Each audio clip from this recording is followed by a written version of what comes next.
Hi guys, welcome to TFA Files TV. We are back again with the latest gossip. Nyaya dziri kupisa dziri kutenderera pasocial media. Chatunga achinyomba Emerson Junior Munangagwa anyora kuti pa Twitter yake Emerson Junior Munangagwa bought a wagon for finished pokello. Ari kudedzera kuti Emerson Junior Munangagwa sei atengera munhu akapera sapokello. Saka nemunongoziva mega vazukuru vabuya nahanda vanotaura zvinhu zvakawanda zvakasiyana siyana. Aripo mumwe munhu adedzera kuti violence kushungo dzikamai mune violence.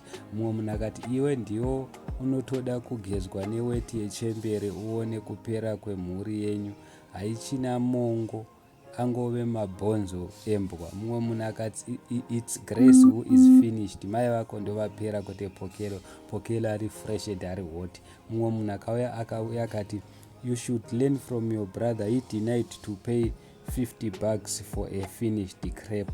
Mumwe munhu akati angapedzwe nekamechistiki kastana here. Mumwe munhu adedzera kuti pokello hambofa akapedzwa nekamechistiki kastana.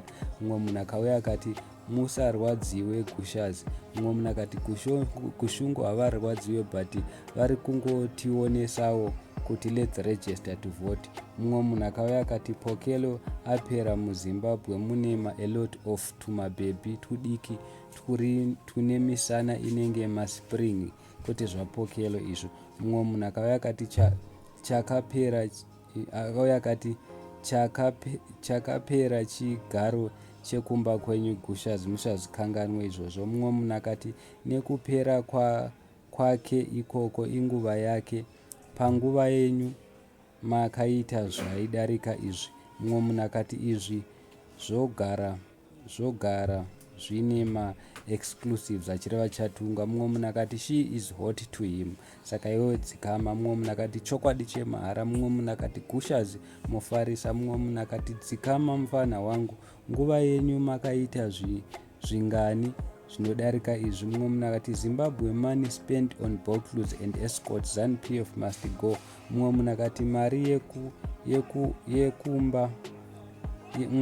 yekuba nemahure hazvisiyani hamene kuti why. Mumwe munhu akati asi hake pokello is hot.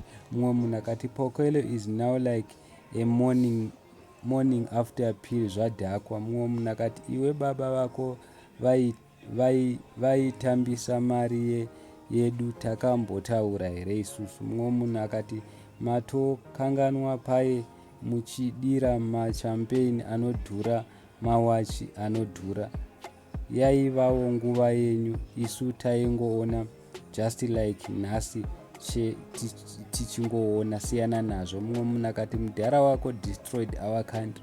Mumwe munhu akati zvakuvava zvekwabete zviri kwavasvosve zvaitapira.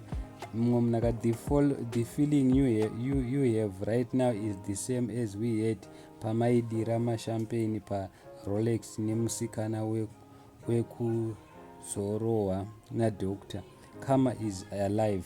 Mumwe munhu akati guess who is talking. So ndonyaya yanga iripo guys, ndonyaya yanga tauya nayo. It seems Chatunga ari kunyomba